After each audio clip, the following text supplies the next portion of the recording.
Millionaire gets home early, sees wife kicking black maid. What he does shocks. All the sun was just beginning to dip below the horizon when Richard Donovan, a self-made millionaire, pulled his car quietly into the driveway. He had come home earlier than expected, hoping to surprise his wife. But instead, he walked into a scene that froze him in disbelief. His elegant living room, usually a sanctuary of peace, now echoed with cruelty.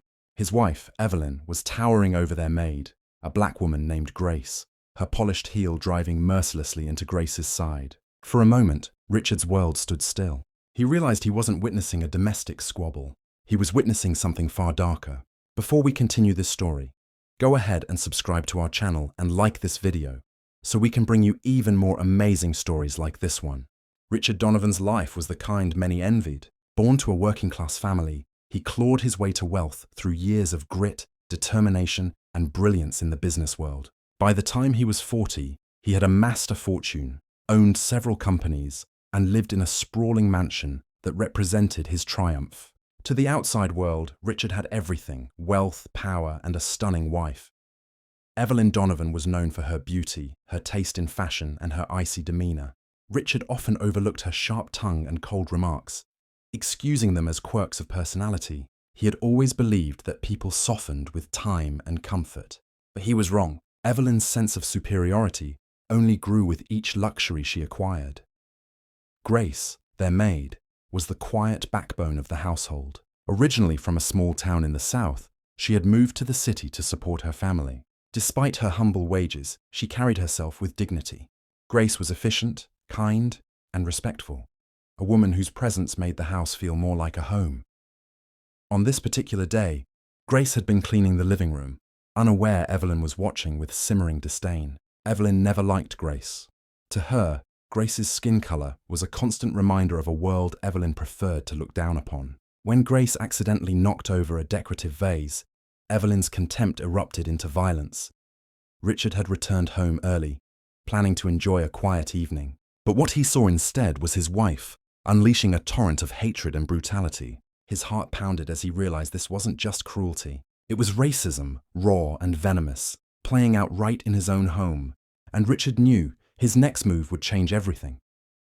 Richard stood frozen at the doorway, his mind racing. For years, he had prided himself on being fair, on building companies where merit mattered more than background, gender, or race. Yet here, inside his own walls, the very foundation of his values was being desecrated by the woman he had sworn to love.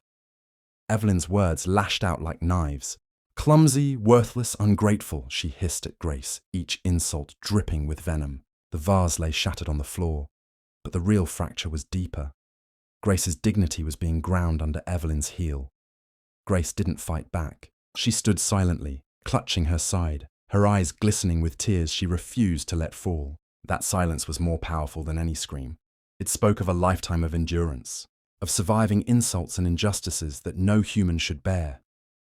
Richard felt anger rise in him, hotter than anything he'd felt in the cutthroat world of business. It wasn't just anger at Evelyn, it was anger at himself for not noticing sooner, for letting arrogance and distance blind him to the rot that had been festering in his home. He thought about Grace's small acts of kindness, the way she left fresh flowers in his office, the way she hummed softly while working, the way she treated everyone, from delivery drivers to gardeners, with respect. Grace had never once asked for more than she earned, though she deserved far more. She had given his home warmth. Meanwhile, Evelyn had treated service staff as if they were beneath her.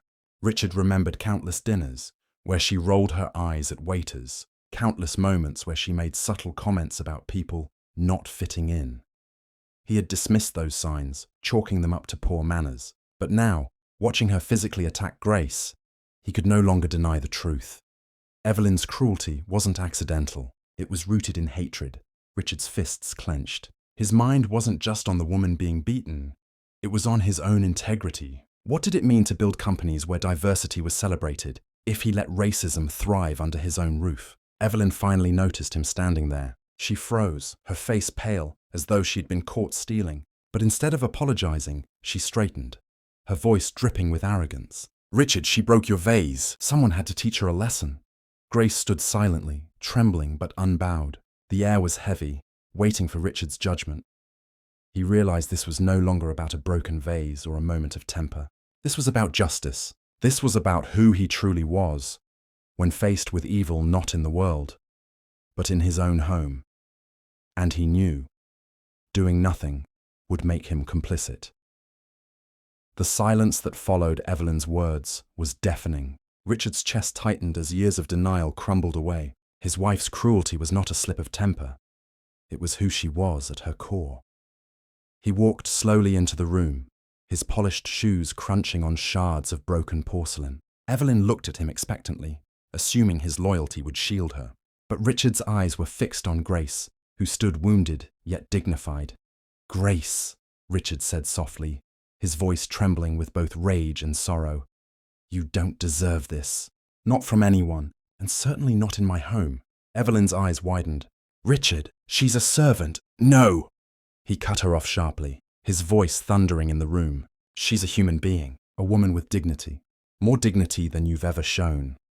Evelyn's composure faltered. For the first time, she realized Richard wasn't going to protect her.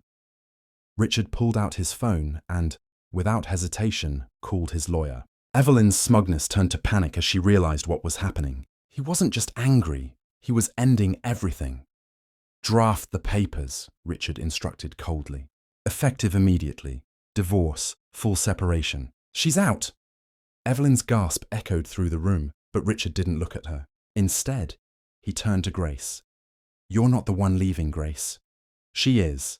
For Grace, the moment felt surreal. She had endured countless indignities in her life, but never had she seen such a powerful man stand so firmly against hatred. Richard made arrangements then and there. Evelyn was escorted out of the mansion that night, her cries of protest drowned by the weight of her own actions. For the first time in years, the house felt quiet, not hollow, but peaceful. In the days that followed, Richard's decision rippled far beyond his household. News of his divorce, and the reason behind it, spread quickly. Some were shocked, others applauded his courage. Many whispered that Richard had ruined his reputation by airing his private life, but he didn't care. He had made a choice. Silence in the face of racism was complicity, and he would not be complicit. Grace continued to work in the mansion, but her role changed. Richard promoted her, not just out of guilt, but because he saw her worth. She became his house manager, overseeing staff with authority and respect. Her quiet strength became the new heartbeat of the Donovan estate. For Richard, the experience left scars. He realized how easy it was to overlook cruelty when it didn't directly affect him. But once you saw it, once you truly saw it, you could never unsee it again. He began to use his wealth and influence more deliberately. Scholarships for underprivileged youth, partnerships with minority-owned businesses, workplace programs to root out discrimination. Each action was a small step, but together, they became his way of ensuring what he witnessed in his home would never be tolerated elsewhere.